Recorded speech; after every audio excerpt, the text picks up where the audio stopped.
that side. Welcome to the Live Physics PK channel again.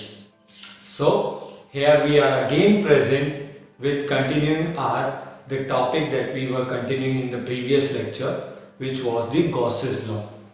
So before starting your new lecture, let us revise and let us go through the previous topic that we have discussed up to here. So in the previous lecture, means your lecture number 7, we has talked about the electric flux. So I am going to revise that in a quick manner. So electric flux, the number of electric field line passing through any surface normally. So the formula was EA cos theta. So this is the previous formula that we have discussed. Electric flux means the number of electric field lines passing through any given surface normally or perpendicularly. And then after that we came across a new law, and you can say the important law of the electrostats, and the name of that law was Gauss's law. And the law states that the net electric flux through any surface is always 1 by efficient naught times of total charge enclosed. So this was the expression that we have discussed in the previous topic. We have done the numerical related to that, and in today's topic, as in the previous topic I mentioned, in the previous lecture I mentioned that what is the application of the Gauss's law, why we are calculating the electric flux in this manner, because initially we have the formula for the electric flux, that was EA cos theta. But why we are approaching towards the another formula? And in today's lecture we are going to get the answer of that one by one. So first of all, let me clear, today's lecture we are only going to work on the applications of the Gauss's law, where the Gauss's law can be applied and how it can be used to find out various things. But what is the important thing that we are going to calculate by using the Gauss's law? And that important thing is electric field.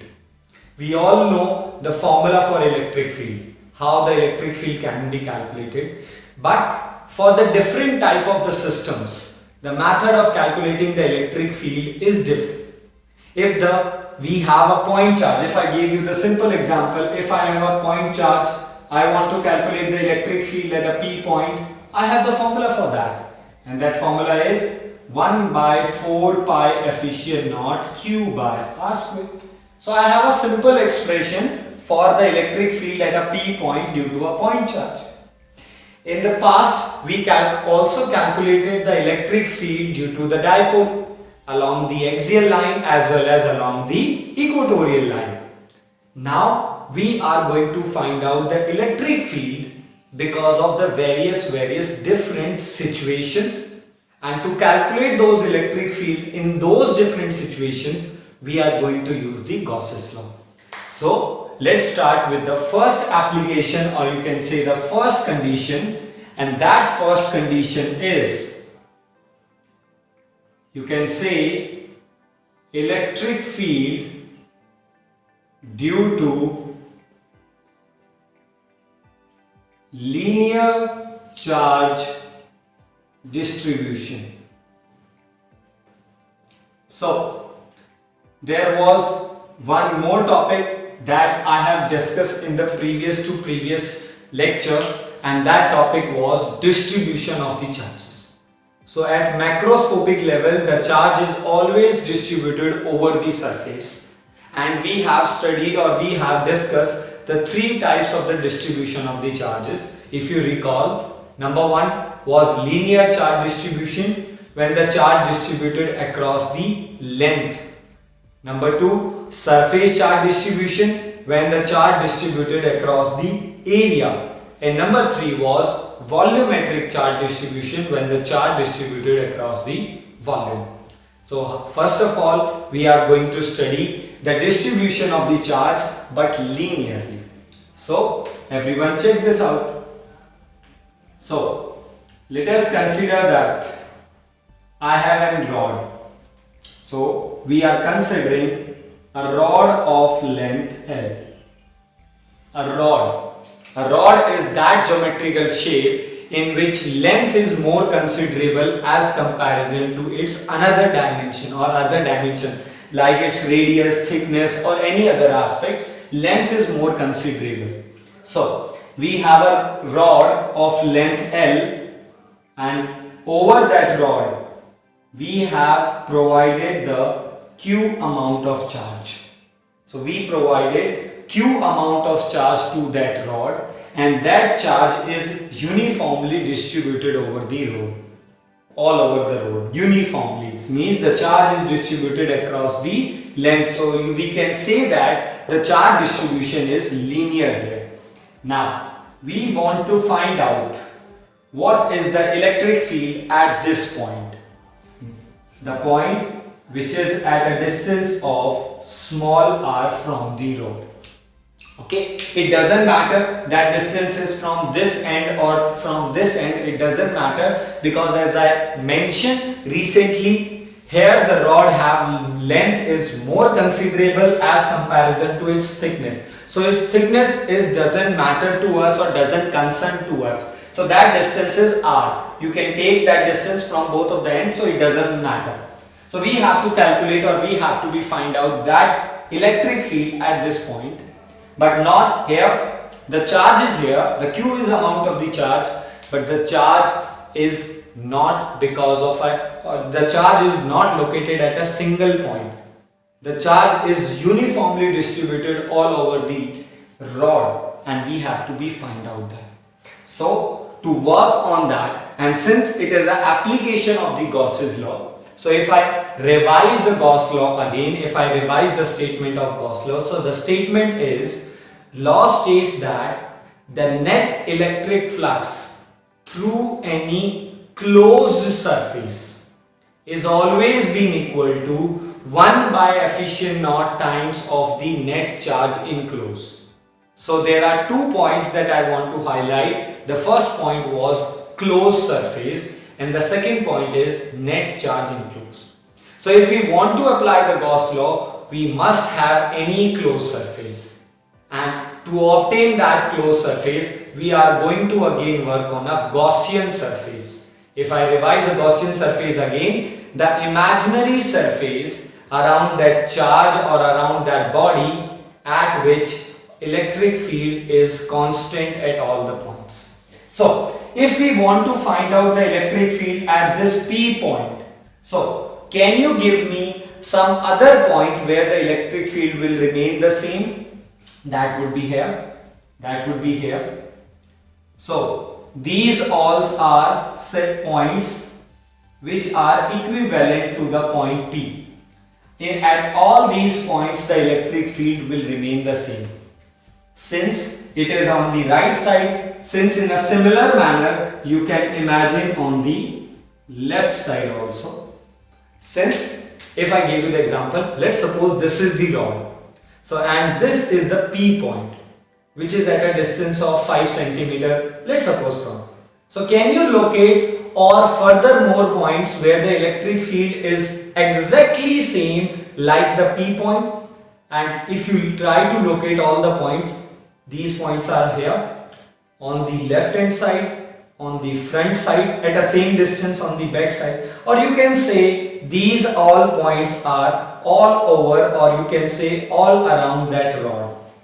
And if you try to locate all these points, if you imagine that all these points are connected, then we would have a hypothetical imaginary surface, and that hypothetical surface that we call that surface is Gaussian surface, and here that Gaussian surface is cylindrical in shape.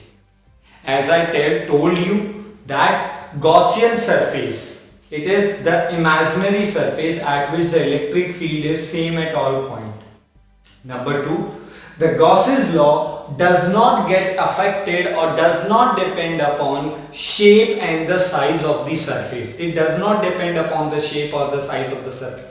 So it does not get mentioned that here the surface is cylindrical. In the previous lecture when we proved the Gauss's law, when we calculated or when we draw that Gaussian surface was spherical. But that Gaussian surface was spherical because at that case the charge was point shape. But here the charge is not a point shape, the charge is linearly distributed across the rod.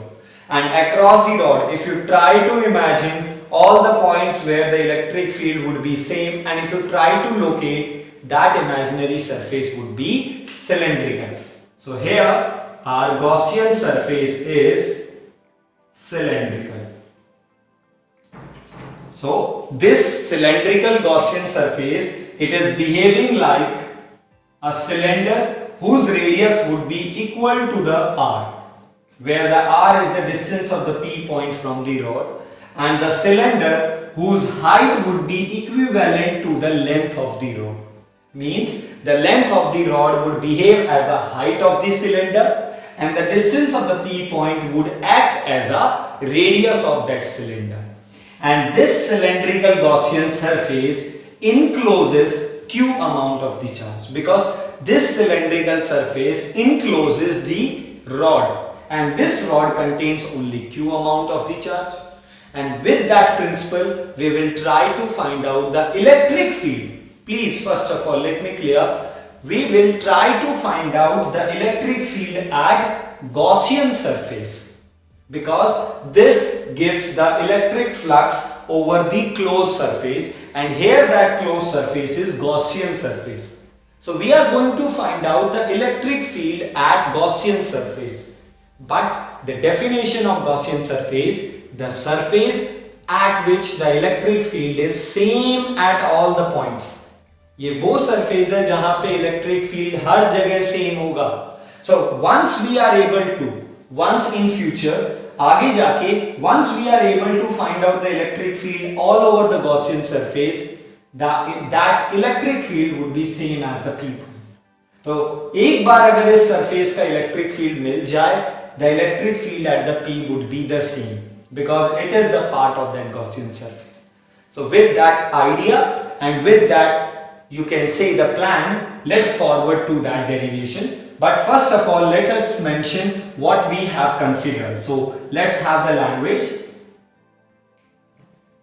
So let us consider a rod of length small l having charge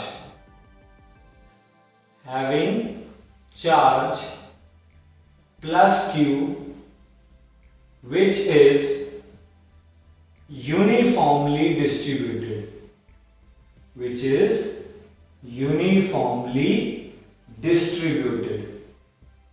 over the rod, having linear charge density. Recall that definition that we discussed in the previous lectures, having linear charge density lambda. So here we have a rod, or we consider a rod of length L having the charge Q, which have the uniformly distribution of the charge, having linear charge density lambda. Let us work at the P point. So I'm just rubbing this expression because we know that and we will work on that. So now at P point, at distance of small r from the rod. So we will consider a P point which is at a distance of small rod having a cylindrical Gaussian surface. So it would behave as a cylindrical Gaussian surface, and we will work on that cylindrical Gaussian surface. So for this rod at that P point, it would have a Gaussian surface which would of a geometrical shape, cylindrical. So now, since we are working on a cylindrical Gaussian surface, and since the cylinder have the three free surfaces, surface number 1, the topmost, surface number 2, the bottommost, and the surface number 3, the curved surface area. So we can say that cylinder have the three surfaces, and if the cylinder have three surfaces, so we will work on each surface individually. So thus net electric flux through Gaussian surface. So net electric flux through Gaussian surface. So what would be the net electric flux through that Gaussian surface? So the net flux would be, please try to understand, the flux through surface number 1. So let's suppose this is your surface number 1 plus flux through surface number 2. Let's suppose this curved surface area would be treated as surface number 2 plus flux through surface number 3, and this bottommost surface we consider that surface as a surface number 3. We are approaching in this derivation, let me clear, we are approaching in this numerical, in this derivation is similarly like the numerical that we discussed in the lecture number 7. Remember the numerical of the cube, where the examiner asked us what is the net flux through the surface. So how we calculated the net flux through that surface through that cube? In the cube we have 6 surfaces. We calculated the flux of each surface, surface 1, 2, 3, 4, 5, 6, and at the finally we add all the flux because the flux is a scalar quantity and we have the net flux. So in the same manner we are approaching on this concept. So since the Gaussian surface is cylindrical, here the surface is imaginary. In that numerical, teacher has provided that surface, but the point is that here the surface is cylinder which have the 3 different surfaces, and if the Gaussian surface is cylinder, so we will calculate the flux of each surface individually. So phi 1 plus phi 2 plus phi 3. Now help me out in that. So flux has a formula. So surface number 1. So surface number 1, please. So since what type of charge that we have given to the rod, that charge is positive, and you all know that for the positive charge the electric field is outward. So the direction of electric field is outward for all the 3 surfaces, because the charge that we have provided to the rod, that charge is positive. Okay, now for surface number 1, where is your area vector? So for surface number 1, the area vector is upward direction. For surface number 2, the area vector is outward. I will discuss with that. And for surface number 3, the area vector is downward. Try to understand the concept. This marker is similarly like the cylindrical. So it is a cylindrical shape body. Surface number 1, this one. So where is its area vector? Means where is the face of this surface, which is upward. So the area vector of the first is upward. Second surface, the curved surface area, this curved area, where is the face of that? Outward, outward, in whatever be the direction you want to see. If you want to see this marker from the right hand side, so area vector would be here. If you want to see from this side, area vector would be here. If you want to see from the front side, the area vector would be towards you. So the area vector would be always outward direction. Now for the third surface, the bottommost surface, and for this bottommost surface, where is its area vector? That would be vertically downward. But in all the cases, the charge of the rod was positive. So if the charge is positive, the electric field is outward. Okay. In this derivation, I have taken the charge as a positive. That is my assumption and that is my condition. If you want to work to take the charge as a negative, if you want to give this rod as a negative charge, the only thing that changes, the direction of electric field would be inward. Everything, and or you can say that numerically, rest of the thing will remain the same. So let us try to work for the flux. So for the first, it is E A1 cos. The flux formula is EA cos theta. So for the first surface, electric field is A. area is A1. And what is the angle between the electric field and the area vector of the first surface? This one is 90. Plus second flux E A2.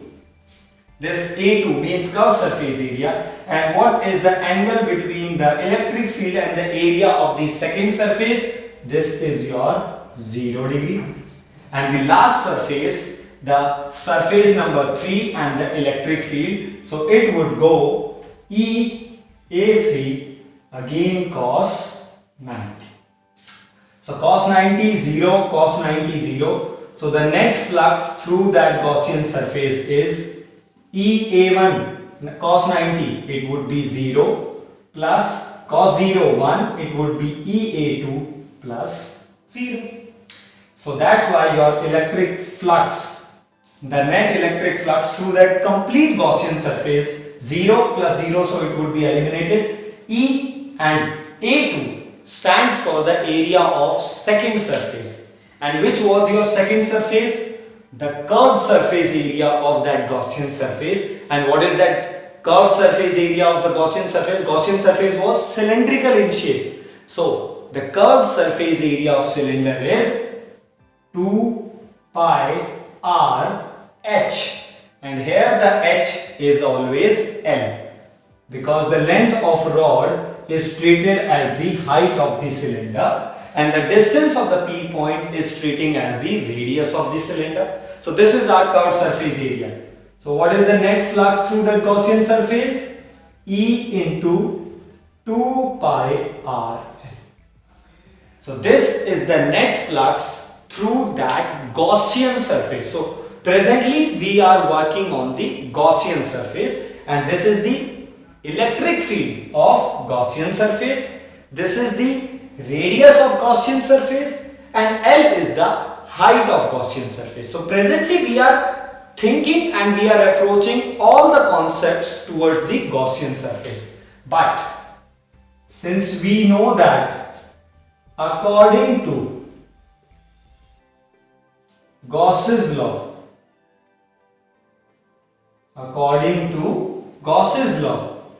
the net flux is always equal to what? 1 by efficient naught times of total charge enclosed. So it is always equal to 1 by efficient naught times of total charge enclosed by that surface, and here that surface is Gaussian. So let me help you, and please help me. What is the net charge that has been enclosed by your Gaussian surface? And that net charge is the only Q. The whatever be the charge that we have given to the rod. So whatever be the charge that rod has, the Gaussian surface only encloses that Q charge. So it would be Q by efficient. So this is our equation number 2. So here we have two equations. Equation number 1, it gives us the net electric flux through the Gaussian surface, but in terms of electric field of the Gaussian surface. Equation number 2, it also gives us the net electric flux through the Gaussian surface, but in terms of the charge. But both the equations gives us the information about the net electric flux through that Gaussian surface. So by equating 1 and 2, what you got? E into 2 pi RL, this is your equation 1, should be equal to equation number 2, which is Q by efficient naught. And once we try to solve, so what is the electric field expression that we have? Q by 2 pi R L efficient naught. So this is the expression for electric field that we got. Electric field through the Gaussian surface is Q by 2 pi R L efficient naught. But since we all know that, what is Q by L? Charge distributed over the length, means charge per unit length. This is called your linear charge density. So what is the electric field we have? Q by L can be treated as lambda by 2 pi R. And here we have an expression for electric field at Gaussian surface. So we are able to calculate electric field at Gaussian surface. But this was not the question. The question was you have to find out the electric field at P point. But according to the Gaussian surface definition, it is that hypothetical, or you can say the imaginary surface at which the electric field is same at all points. So if this is the electric field of the Gaussian surface, so all over the Gaussian surface, if you are here, if you are here, if you are here, whatever be the point where you want to go over the Gaussian surface, electric field is same. And our P point is also one of the part of the Gaussian surface, means P point lies on the Gaussian surface. So that's why the electric field at P point should be the same as of the Gaussian surface, and this is the electric field at P point. This is the electric field at the P point. So now we are able to calculate electric field at any point, but because of uniform linear distribution of the charge. And the expression for electric field due to linear charge distribution is lambda by 2 pi r efficient, where lambda stands for linear charge density, r stands for the distance of that point from the road, you can easily define that, and efficient naught stands for permittivity in air, whose value is 8.85 into 10 to the power minus 12. Remember that 8.85 into 10 power negative 12 coulomb square per Newton meter square. So remember that unit, and here we have an expression for the electric field due to linear charge distribution. And this is our first application, means by using the Gauss's law we calculated the electric field, we derived the electric field, but for the different condition. So first of all note it down, and just after this first application we will do one important numerical related to that. So first of all note it down, this expression.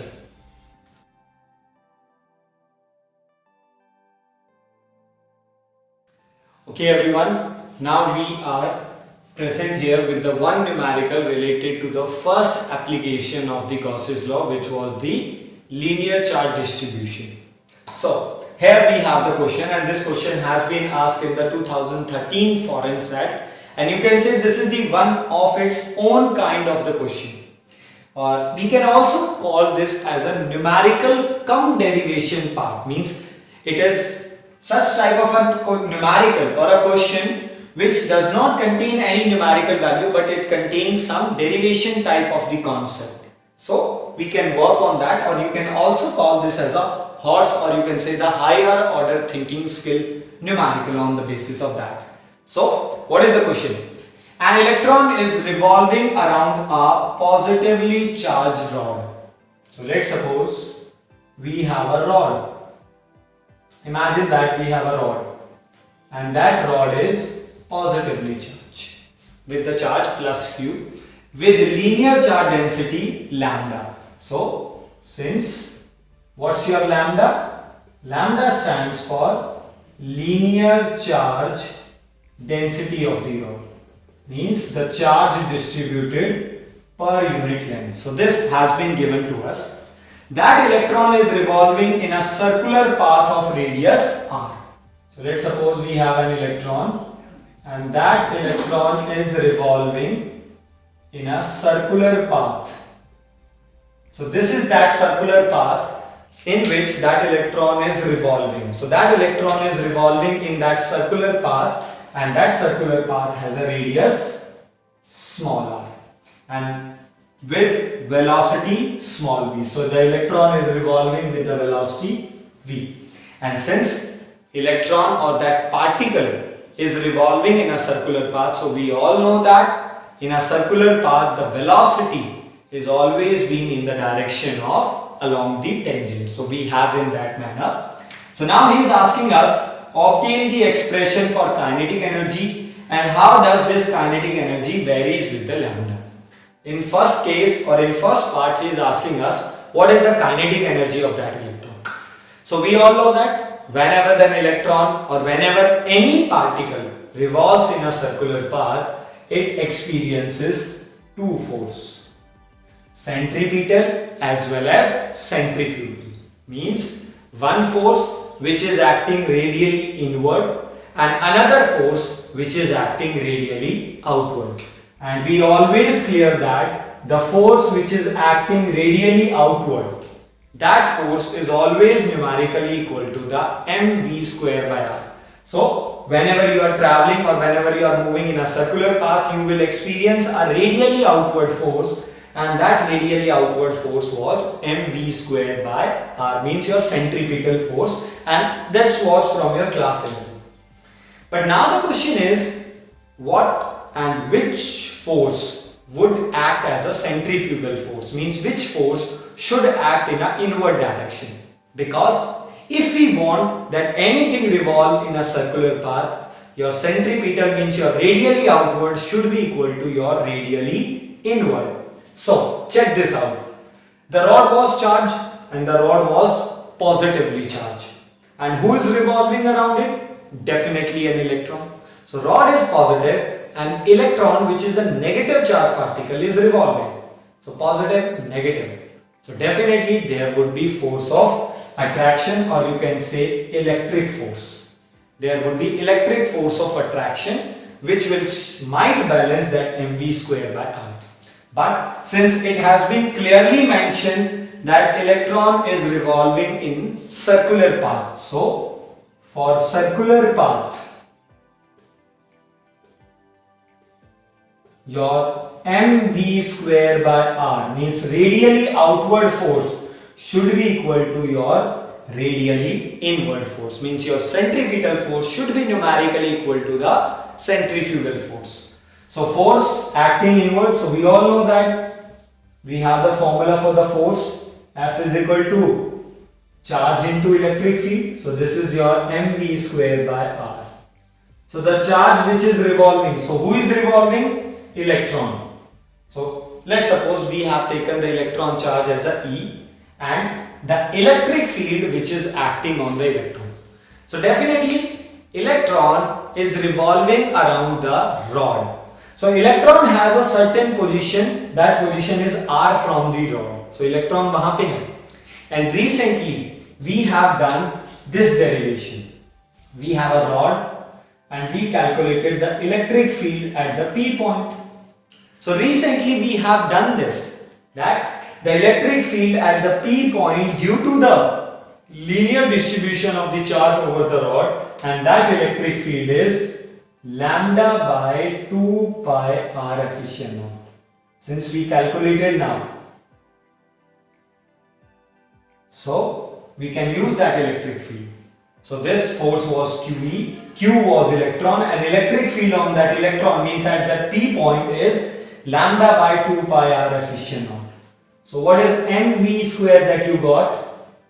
E lambda by 2 pi efficient.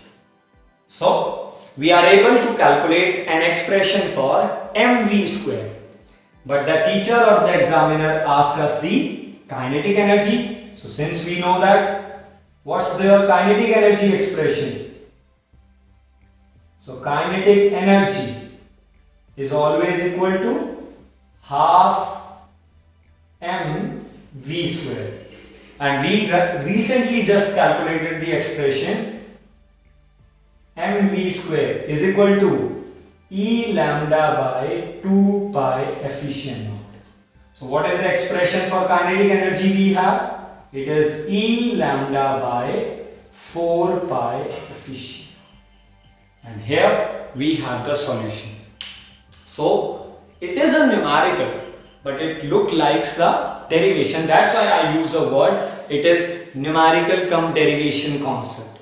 But it is not the direct part or direct involvement in the derivation of the NCERT. It always been treated as the numerical. So might be you can get this into the NCERT, but not in the starting manner. ये हमें उसकी exercise में ही मिलेगा, not in that regular chapter.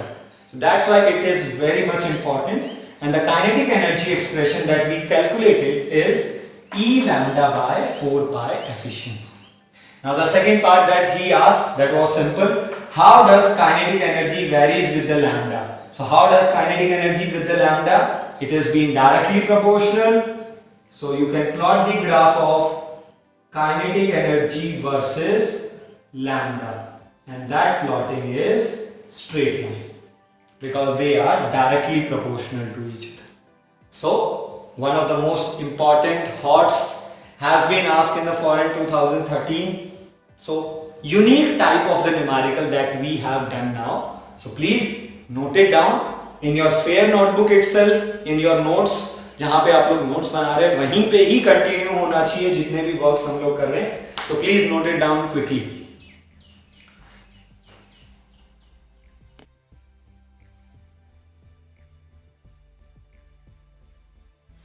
Okay everyone, after dealing with the first application, now we are proceeding towards the second application. As I told you at the starting of the lecture, in this lecture we will talk about the applications of the Gauss's law, and now we have the second application of the Gauss's law, and that second application is on surface charge distribution.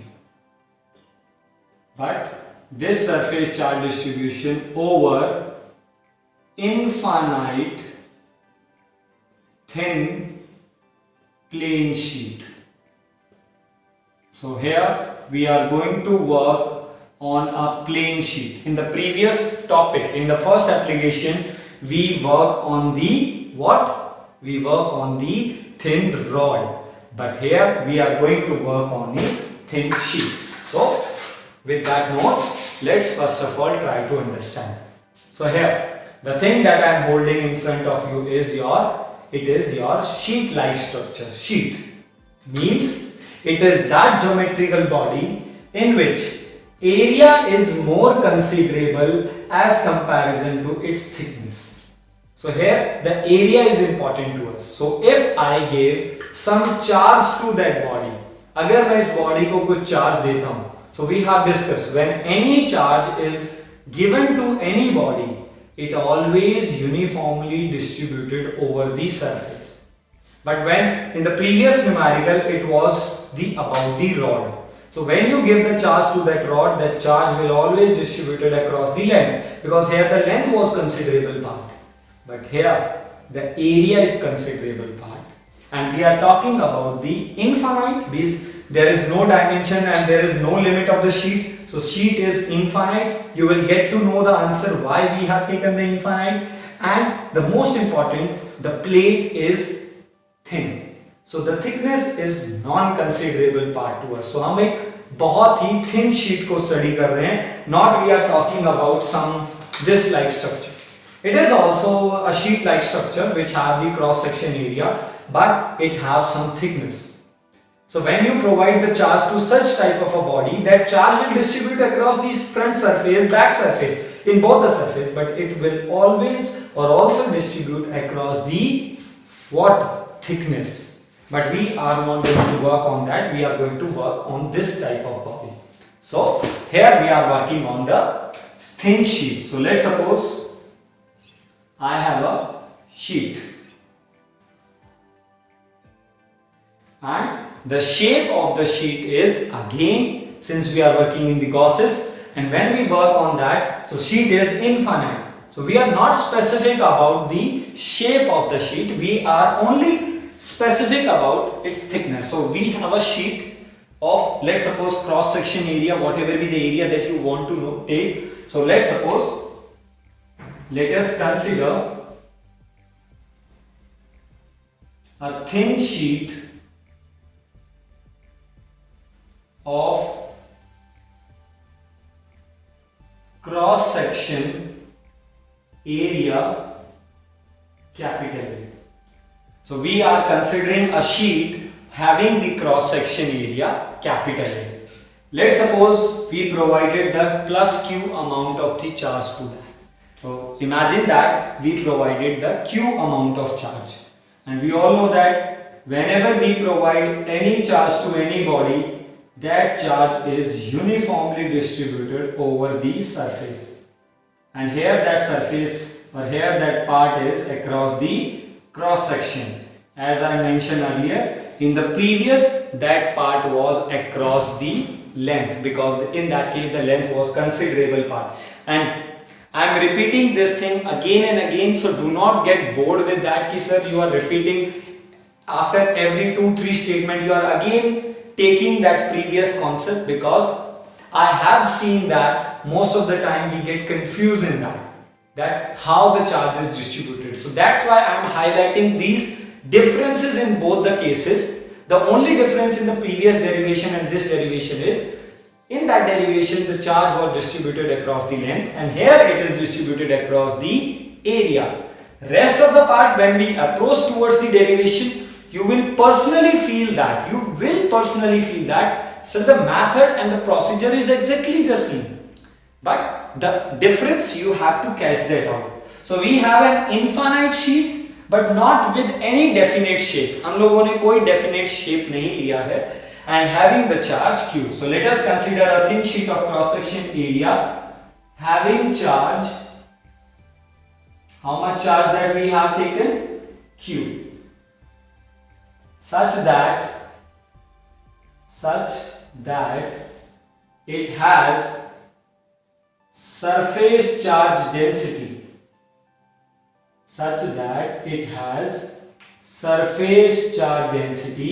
sigma.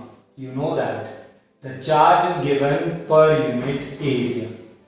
So we have that sheet of area A, and we are giving the charge Q to that sheet, and that sheet acquires the charge per unit area with surface charge density sigma. So if we want to calculate, again here we have a P point again, which is at a distance of small r from the rod.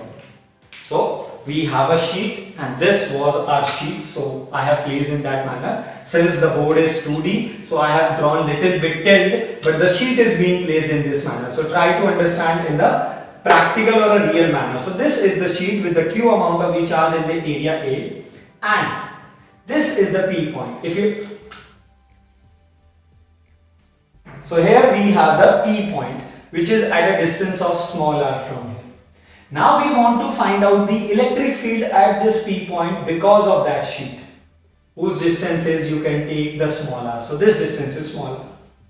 So if we want to find out the electric field at the P point because of that sheet, but by using the Gauss's law, so we have to consider a Gaussian surface, because as usual the Gauss's law can only be applicable for the closed surface.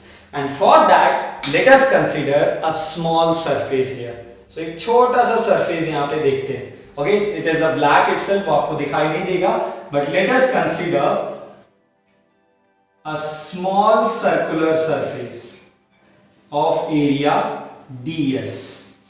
So initially, I am not dealing, or I am not studying the complete sheet. I am just only studying the small part of the sheet. अभी के लिए मैं उस sheet का केवल छोटा सा हिस्सा पढ़ता हूँ. I will just only study the small part of the sheet, and for that we can have the Gaussian surface in a cylindrical manner, but it would behave like a cylinder which would be in both the sides. I will explain to that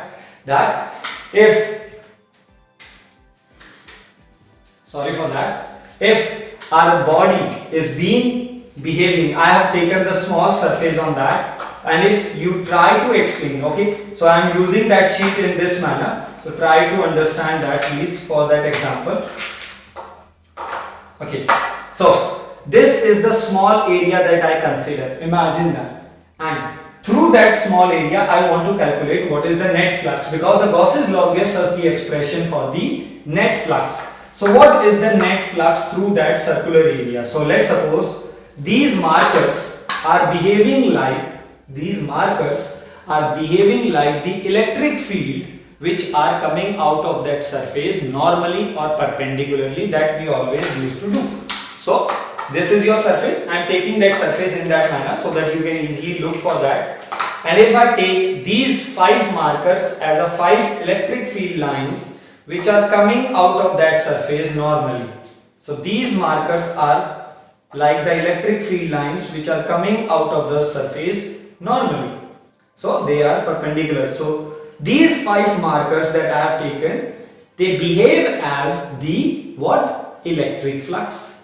And electric flux की तरह अगर behave कर रहे हैं, so if you try to imagine what is the geometrical shape that these pair of marker is given us, the geometrical shape that they are giving, this one is like the cylinder. So if these electric field lines are coming out of that small surface, initially we are dealing with the small surface, so these electric field lines come out of that, and in 3D, when we look in the form of the 3D, they would behave like a cylinder. But that P point is at a distance of small r in the front side. In the same manner, this would also be equal to the small r in the back side. Because Gaussian surface is that surface where the electric field is same at all the points.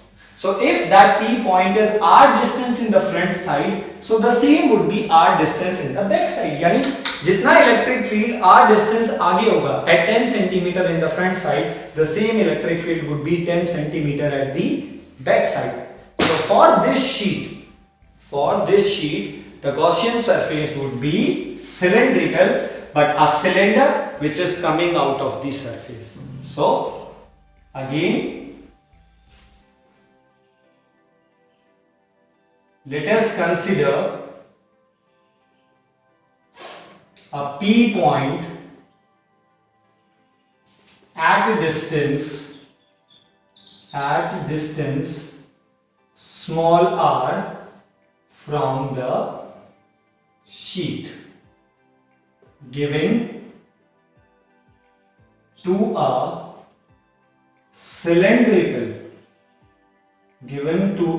cylindrical Gaussian surface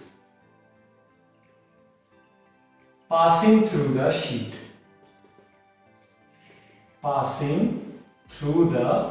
sheet. So it would behave like a Gaussian surface which is passing through the sheet. So now let us find out the net electric flux, again through Gaussian surface. So we are working in the same manner like we were working in the previous topic. So जिस तरीके से हम लोग previous derivation में work कर रहे थे, we will work on the same manner. So what is your net flux? Since the surface is cylinder, so it is like a cylinder, and cylinder contains 3 surfaces. Let's suppose this is your surface number 1, flux 1. This whole curved surface area behaving like a surface number 2, so the flux of 2, and this back side circular face is behaving like a surface number 3 plus 3. So what is the formula for the flux? This one is E, area of 1. But let us find out the angle between the area of 1 and the electric field. So first of all, what is the charge that we have given to the sheet? And again, I have given the charge as a positive. As usual in the previous derivation, you can take the negative. The only difference by taking the charge as a negative, that the electric field would be inward. So for the first shape, the electric field would be outward because it is positive charge. But for the first surface itself, the area vector would be outward. So the first surface के लिए area vector भी कहाँ होगा? Outward, because this is the face of the cylinder. So what is the angle between E and A1? This one is cos 0. Now second, since electric field is outward, so no problem for the second surface. But where is the, if this is the cylinder, so where is the area vector? So it would be radially outward. But for the curved surface area, this would be in upward direction. So this would be the area of second. And the angle between the electric field and the second surface is 90. Done? And similarly, for the third surface, the electric field would be outward. Check this out. The third surface is back side of the sheet. वो sheet के पीछे है. And if the third surface is on back side, so for this point the outward would be on LHS. But for this point the outward would be on RHS. So that's why for this first surface it was outward but on the RHS. It is also outward but is on LHS because the point was on the left hand side. And for this surface the area is also A3, which is always in a outward direction. इसका भी outward होगा. So that's why it would be EA3 cos 0. So the net flux is EA1 cos 0 1. It would be 0 plus EA3. Since electric field is common to both of them because both are the part of the Gaussian surface, and at Gaussian surface the electric field is always same, so it would be E A1 plus. Now check this out. What is A1? The area of the first surface. What is A3? The area of the third surface. But the surface number 1 and surface number 3, both are the opposite faces of the cylinder, means both are the circular faces of the cylinder, and in cylinder the area of both the circular faces are equal, and that's why both are equal, so it will become 2EA1. Now this A1 was the area of this smaller section, and this smaller section has an area only ds. So this was the Gaussian surface that we deal up to here was because of the small area of the sheet. But now we have to study the complete area. And what is the total area of the sheet that we have considered? A. So what is your net flux? You can say 2EA, means the integration or the total area is A. So the total area of the body is A that we have taken. So this is your equation number 1. This A1, I am again repeating, this A1 is the only area of the small section. Now we have to find out the electric field because of the total, the net flux through that total, and that total electric flux was 2EA. So now according to Gauss's law, please check this out. The net flux is always equal to total charge enclosed by efficient knot. So the total charge enclosed by the sheet was Q and your efficient knot is the permittivity. So again by 1 and 2, 2EA is equal to Q by efficient knot, or E is equal to Q by 2A efficient knot. And what is Q by A?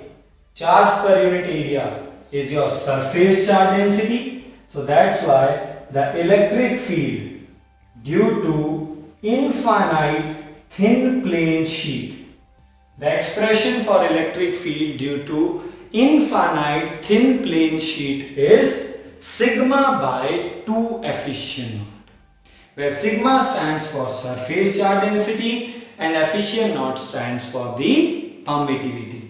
And this is the electric field due to the sheet. But after having this, so before leaving this, before you noted down all the expression, I want to just deliver what is the conclusion that we got from here. The final expression is sigma by 2 efficient, means the electric field due to the thin plane sheet depends upon only 2 factors after looking at the expression. And these 2 factors are, number 1, surface charge density, means how much charge is being distributed across the area, and number 2 is permittivity. So it depends upon sigma and efficient knot.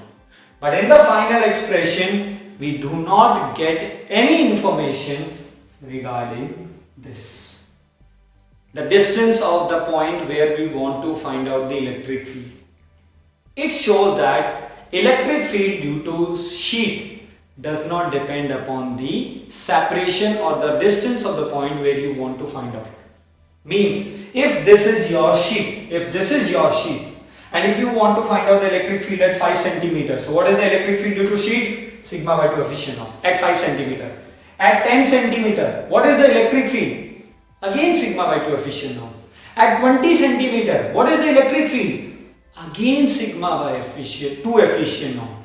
Means it does not matter at what distance you want to find out the electric field due to the sheet, an electric field always remains the same. And this is the key point that we get to know, and that's why we are going to note this key point as a note, that electric field due to sheet does not depend upon separation. So this electric field does not depend upon the separation. So that's why the electric field due to the thin sheet is always same at all points. And what we call that electric field which is same at all points, that electric field is uniform electric field. And it shows one of the most important thing that we will draw and that we will note it down after noting this. So first of all note this, and then we conclude something regarding that. We concluded that it does not depend upon the separation, and we will do one numerical from this. So first of all, please note it down, your second application, which is surface charge density. Please note it down.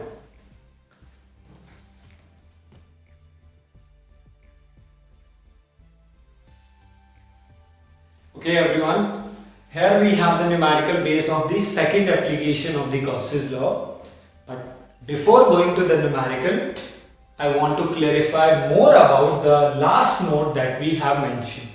And that point was that we came to know after the second application was the electric field due to infinite thin sheet.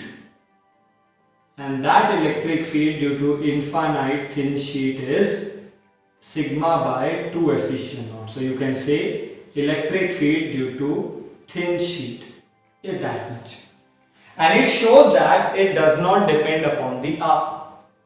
And if it does not depend upon, it does not depend upon the separation. What is the separation of that P point from the sheet? Whether it is 5 centimeter, whether it is 10, 20, 15 or 100 centimeter. It does not matter. If by changing the R, means by changing the value of that small r or the distance of that P point, the electric field does not vary. It shows E does not depend upon the R. And if E does not depend upon the R, then it shows one of the most important thing, that electric field is uniform due to thin sheet. And this is the most important thing that we have to remember, that because of the thin sheet, the electric field is always uniform. So if you want to draw this, we can go with that. Let's suppose we have a sheet number 1. I have a first sheet, and this sheet have a surface charge density plus sigma, means it is positively charged. So we all know that for the positive charge the electric field is outward. But the second thing we came to know about the electric field due to sheet, that it should be uniform. So what should be the electric field because of that sheet? It should be outward because it is positively charged, and it should be uniform. So it should be uniformly outward. So it is outward, but it is uniform. And we all know that uniform electric field is always being represented by the parallel lines. Parallel lines means the lines in which the crowd is uniformly distributed, and in the same manner on the left hand side. Means for the left hand side the outward would be here, and for the right hand side the outward is here. Similarly, what if, as I told you, what would happen if you take the sheet as a negatively charged? In that derivation I have taken the positive, but what would happen if I take the negative? So I have mentioned earlier, it will only cause one thing, and that thing is the direction. and the direction for the negative charge is inward. But again, it again does not depend upon the separation. So for the negative sheet, the electric field should be uniformly inward, and that would be here. So from RHS side, the inward would be here, and for LHS side, the inward would be from here. And that is the diagram that might be asked in the CBSE or somewhere else if they ask. And this is the important note that I want. You should note it down and you should draw this. And with that note and with that expression, let us proceed to the numerical. So check this out, the numerical. In the numerical, we have two thin parallel plates. So teacher has given us two thin parallel plates. First plate is P and second plate is Q. With as shown in the figure. So the plate are shown in the figure with surface charge density plus sigma and minus sigma. Means out of these two plates, the P plate is being positive sigma charge density and Q is negative. You have to find out the electric field at A, B and C. आपको A पर, B पर और C पर electric field निकालना है. So let's try to have that solution. So let first of all come to the point number A. So at A, how many electric field are going to be exerted at A point? So at A point there would be two electric field. First electric field due to plate number P, means P plate due to positive plate, and second electric field at A due to negative plate. But due to electric field due to the plate, it has been clear it does not depend upon the separation. So it does not get affected that your A point is close to the P plate or A point is far away from the Q plate. This distance does not matter. So at P point there would be two electric field. First because of P. But what is the charge of the P? So the charge of the P is positive and the positive electric field is EP. Since electric field due to P plate, so that EP would be what? Sigma by 2 efficient. Clear? Similarly, we are going to have electric field due to Q plate. And what would be the electric field due to Q plate? Sigma by 2 efficient. So the electric field due to plate number Q would be sigma by 2 efficient naught. I am again repeating, I am not using or we are not going to use the negative sign here, because the negative sign is always being used to indicate the direction of the vector quantities, and electric field is a vector quantity. And if electric field is vector quantity, we are going to give its direction. For positive, the direction is outward, and for negative, the direction is inward. So we will not use that negative sign in the numerical. So it has been clearly mentioned by me in the earlier lectures most of the time, and I am again repeating.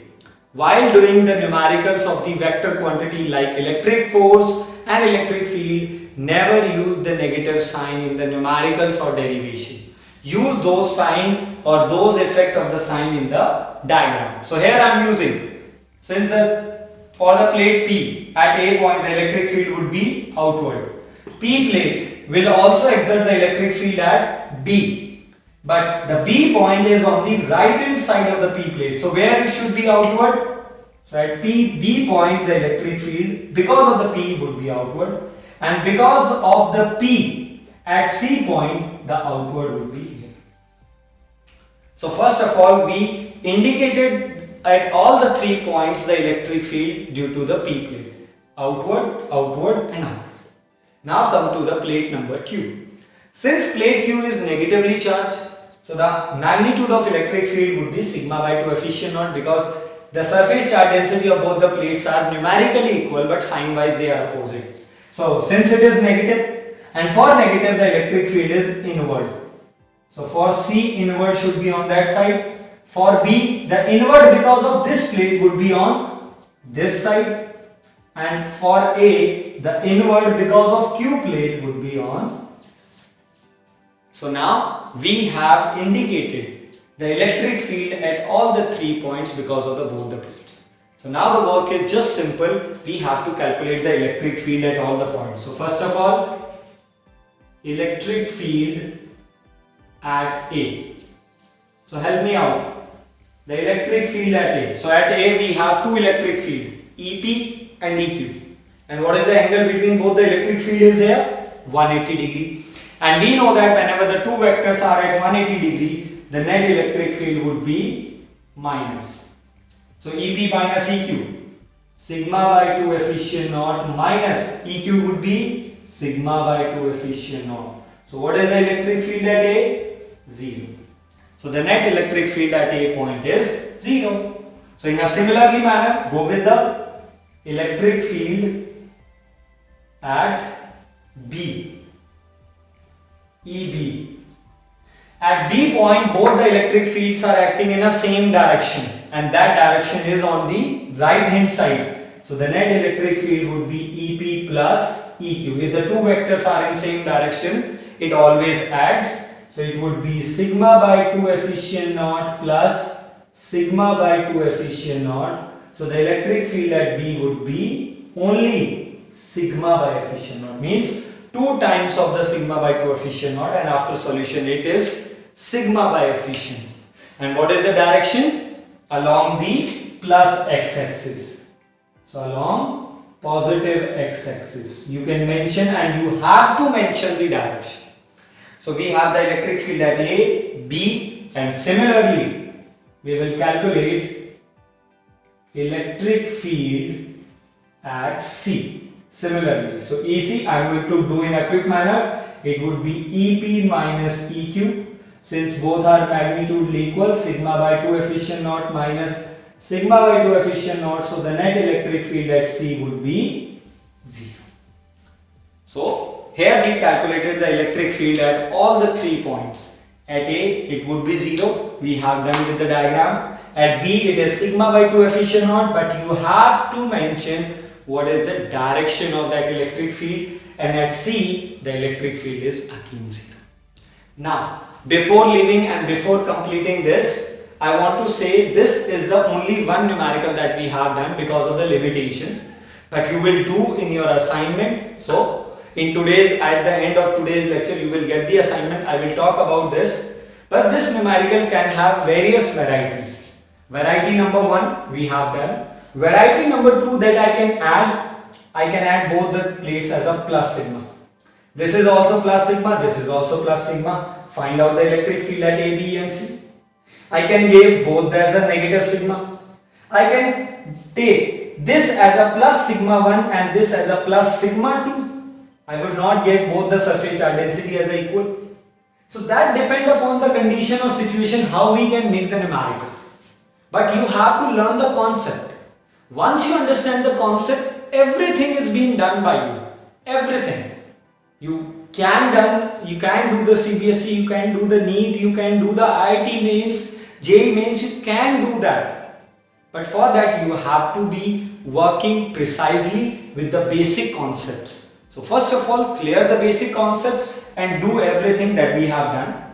So note it down, and here with the second application and with the numerical of the second application, today we are done with this lecture. So we have one more application left of the Gauss's law, and with that application we will meet in the next lecture. But along with that we will do some special kind of numericals, so I will discuss here in that future lecture.